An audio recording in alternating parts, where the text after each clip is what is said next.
This is the Ear Science Podcast, the science of healthy hearing.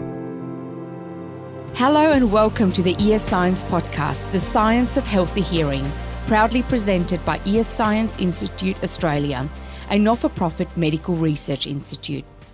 In this podcast, we'll bring you into our world, the world of ear and hearing science. Together with Ronel Chester-Browne, we'll discuss the latest in ear and hearing research and what it means to you. I'm Dan Vandermeer. I'm a digital content specialist and podcast host, and I'm passionate about raising awareness for the impact of hearing loss. And I'm Lisa Kutsia. I'm a qualified audiologist and the Chief Operating Officer at Ear Science Institute Australia.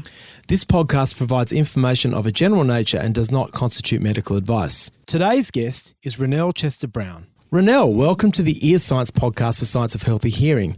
You're a qualified audiologist who has dedicated your career to hearing and cochlear implants. What is a cochlear implant? Why would someone need a cochlear implant rather than a regular hearing aid? Well, Dan, the first multi-channel cochlear implant was designed by Professor Graham Clark at the Bionic Ear Institute in Australia more than 30 years ago. A cochlear implant consists of two different parts. There's the internal electrode, which is implanted into the cochlea through surgery. And then there's an external device on the outside, which looks more or less like a hearing aid, slightly different with the coil cable that's connected to it, but more or less like a hearing aid.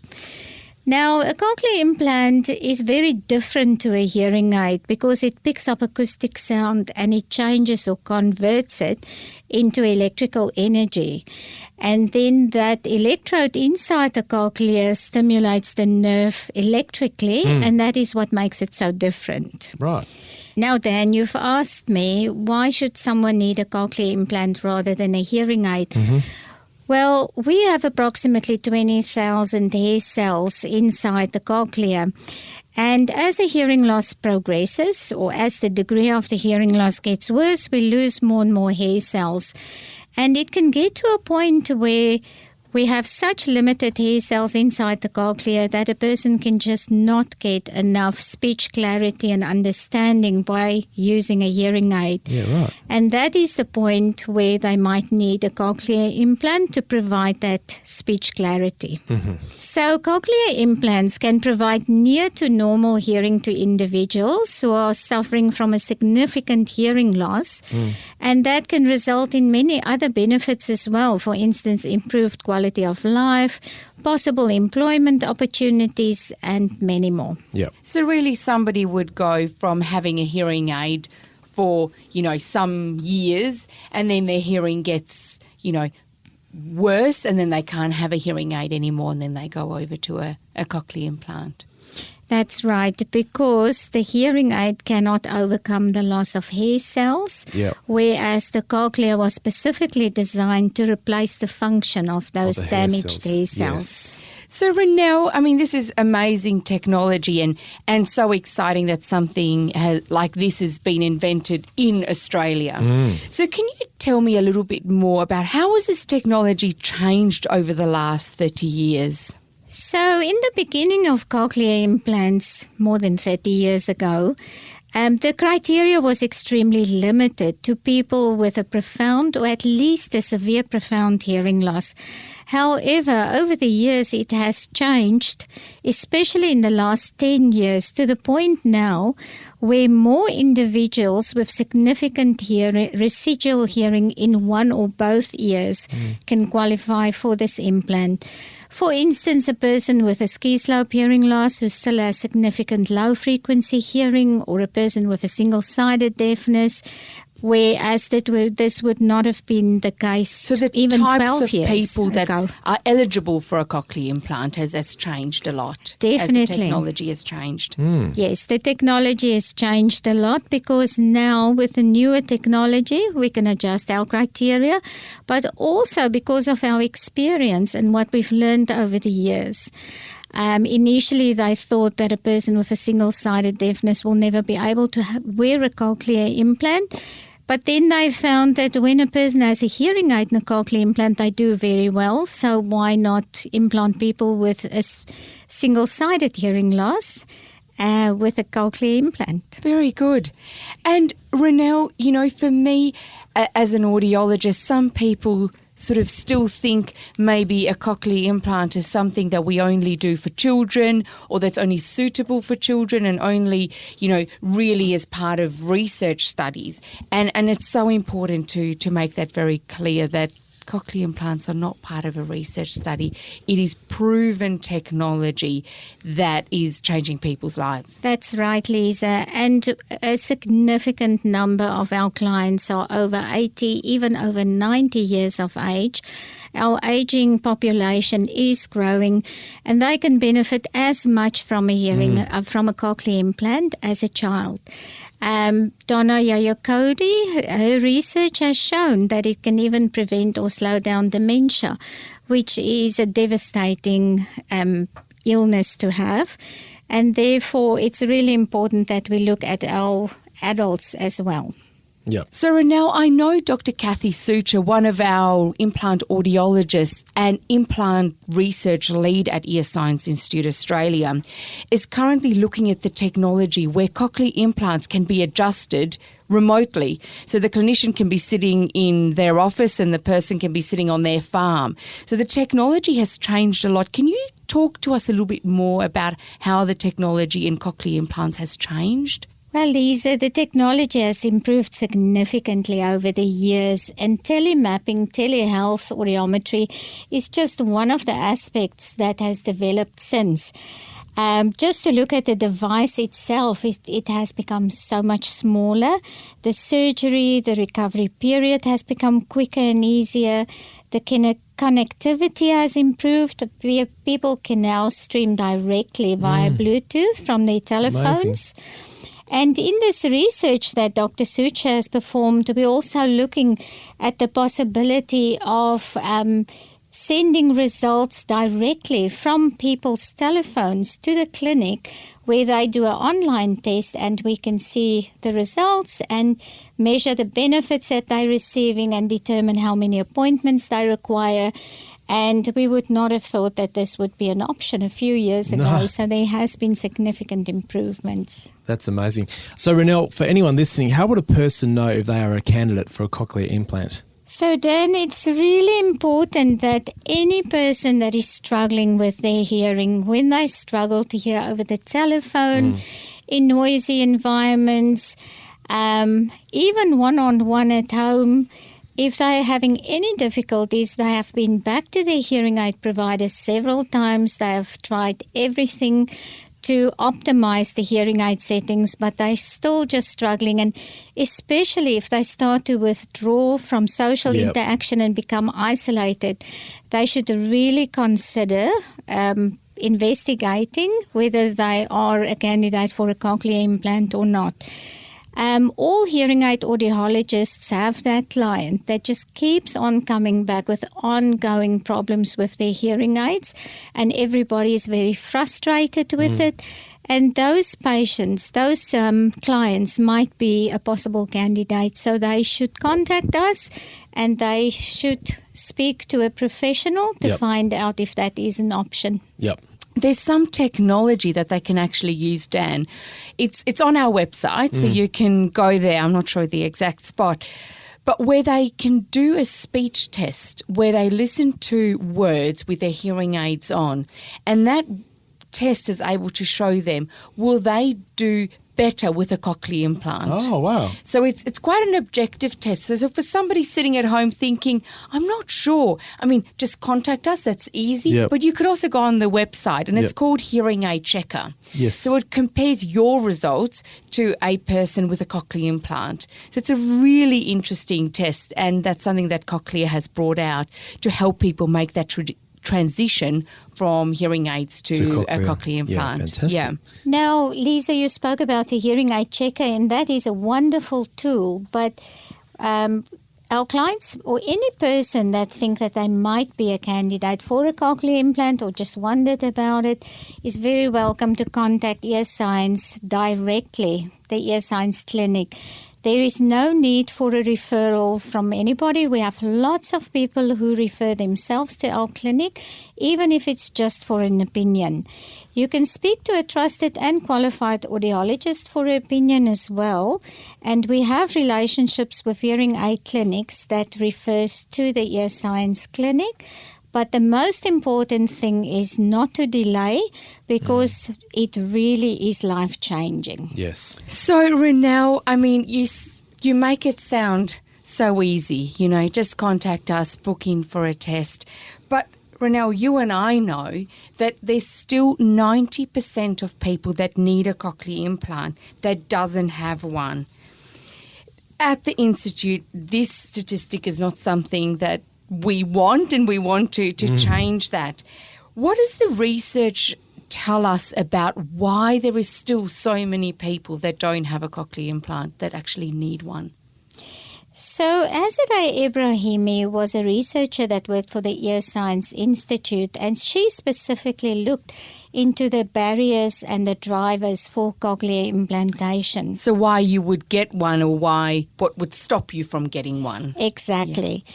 And the reason that we investigated this further through her research was that it is actually shocking to think that only less than 10% of the people that need implantable hearing devices are actually proceeding with this. So Azadeh has found that one of the barriers for cochlear implants is unawareness and misunderstanding of non-implant hearing professionals about the candidacy criteria and the outcomes of cochlear implants, as well as uncertainty regarding the referral pathway. What can also be a barrier is they've heard about other people's negative experiences and fear of the unknown, and the surgery. The surgery is unknown for them. So therefore, it's so important that we raise this awareness, and that people must know that they can contact us directly. They don't have to follow a specific referral pathway. Then what Azadeh has also found, what is interesting was it was very important for clients that their audiologist must be focused on their goals and also support them through their rehabilitation journey. And they also felt that they wanted to have confidence in their surgeon, and we only work with very experienced surgeons at the Ear Science Clinic. And then also their trust in their audiologist was a very important driver for them. And we believe we have very experienced and trustworthy audiologists working at our clinic. Yeah. So, Ronel, one of the biggest barriers where people that don't work with cochlear implants don't actually know about cochlear implants, so they're not discussing it with their patients or clients.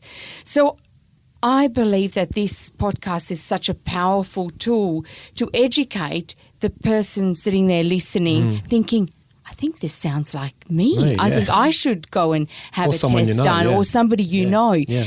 It's so important for you to know that you can bring that up. It's so important that you can make that decision and say to your GP, your audiologist, going, what about cochlear implants? Can you refer me for a cochlear implant? Or call the Ear Science Implant Clinic. At Lions, it's so important for us is family-centred care. It's not just about that person with hearing loss, but it's everybody, and we consider what you need. That's right. And we often see people who refer themselves through their own research. And by speaking to other people that they see with cochlear implants and asking them about their experiences as well, many of our referrals are by word of mouth. Word of mouth, yeah. Great. So, Ronel, you have a client in your clinic who is a candidate for a cochlear implant. What's involved in the assessment to actually get a cochlear implant? So our protocols and criteria are based on the latest research, and we follow an evidence-based approach in our clinic. So we have very specific protocols for the testing that we perform.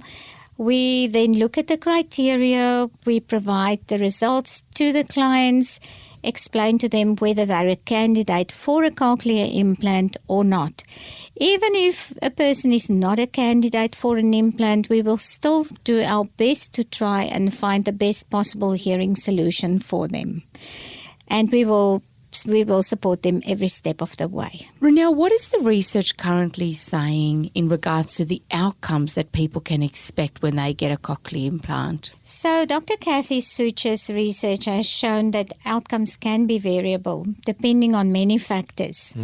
She specifically looked at the hearing loss configurations and how that affected outcomes.